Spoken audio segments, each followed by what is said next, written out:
What do you do when you want to visualize to set goals, but it's hard for you to visualize? We have the answer for you today, and I'm so excited to share this with you because not only do we have the answer, we also have the science of its efficacy and how much it can benefit your life. So, a few months ago, if you've been following on the YouTube, Aubrey and I do one of these types of talks almost every week. And one week we were talking about how to visualize if you can't visualize. If you struggle with visualization, but you've heard visualization is great for manifesting, it's good for goal setting, all the science behind mental rehearsal, you want to visualize. And so, one of the things that we talked about in our conversation is using AI to help you create that visual. But then we went one step further. We're like, let's study this. Let's take a group of people who are struggling with visualization for whatever reason, and let's actually study how effective this is to bring it in. And we saw such powerful outcomes. People are able to see their dream life better, feel better, all these incredible things. So I'm going to hand it over to Aubrey. She's going to talk about the study, how we put it together, what the outcomes are. And if you're in that boat of struggling with visualization, you can take this concept and you can use it for yourself for setting goals. So thanks again, Aubrey, our team neuropsychologist, for coming here, for running the study and sharing everything you have to share. And I will hand it over to you. Of course. Oh, I'm so excited.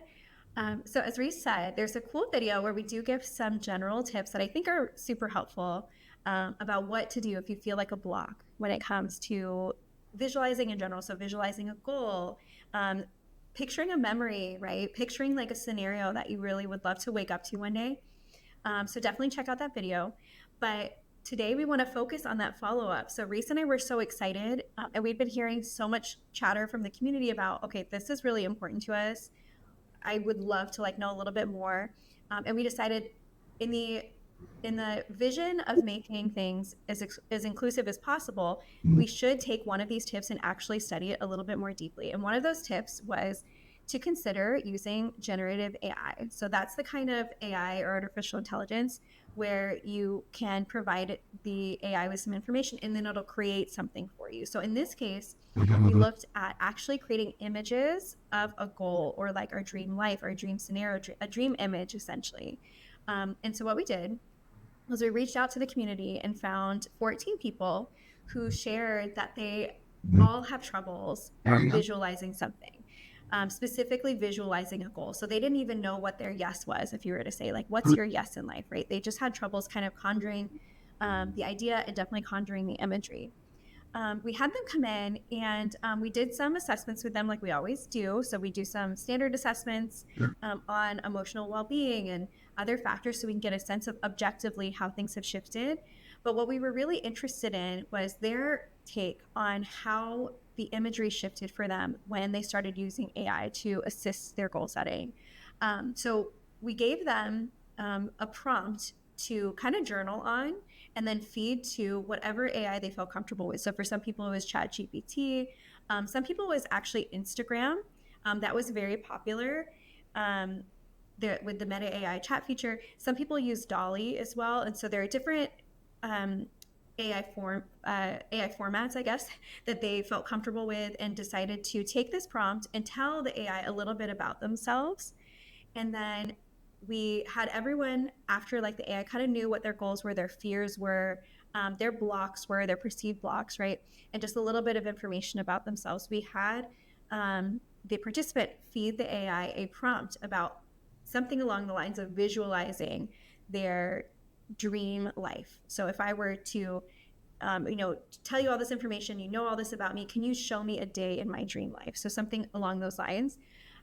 It was incredible, the results. So of course, the AI gave them this initial image. Some people wanted to tweak it. Everyone was, I think, very impressed with the AI's ability to kind of understand what it was that they were looking for and kind of understand almost better than they did with some clarity what that would look like, right? And so we found that in the end, even though 100% of those people had blocks with visualizing, 60% of them felt like they overcame those blocks with this help of AI, which is, I think, a really big deal. And then overall, every single person did benefit when you look at like the standardized assessments with just even the exercise of even having to sit down and write out these things, journal these things, find that clarity, you see all of these different increases and decreases in certain emotions that they felt before and after the experience. Um, One of the cool things that I would say is that there was this general consensus that they felt like they needed a step zero. That like sticks in my head, this term step zero, right? Like I know kind of what step one is. Like I see when I go on YouTube or when I'm like scrolling through social media, I get a sense of what my step one should be. And I just like, I kind of understand what that should look like. But I feel like I need a step zero. Like something stands between me and that thing. And it was very difficult for them to describe what that step zero was. But for most people, it was just having simply the clarity of what it was that they were looking for. And once they had that clarity, they had confidence all of a sudden.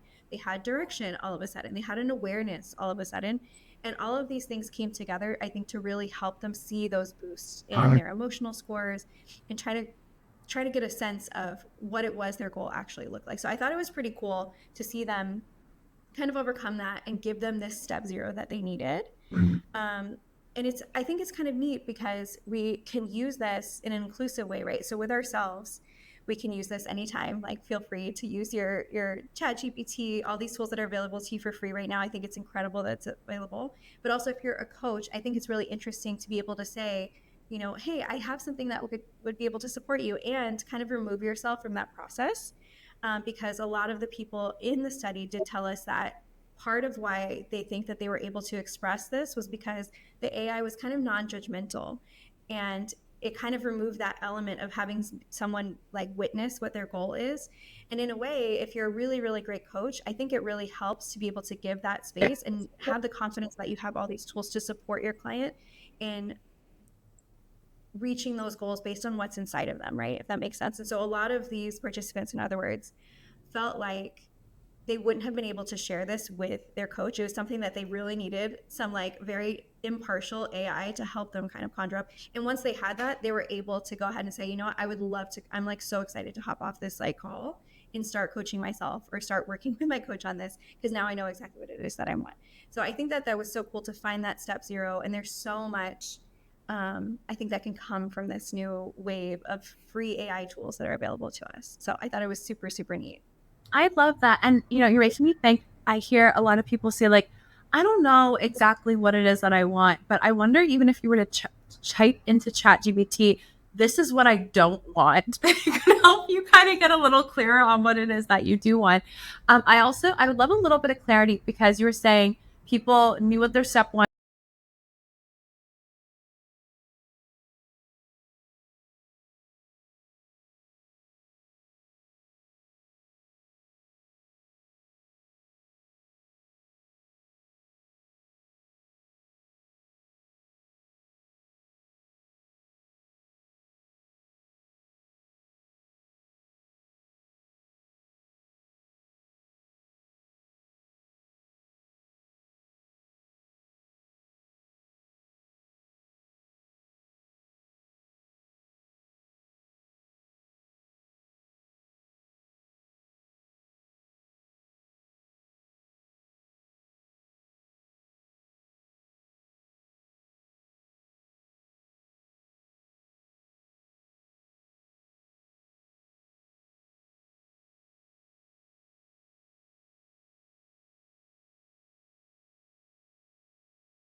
If you're a leader, if you're a teacher, if you're a mentor, if you're a podcaster, if you're an author, the tools in the Yes Apply method can help you transform your own life and transform the lives of others with emotions and reprogramming their subconscious mind. So I'll post all the links below. You can always hop on a call with our team if you need any clarity.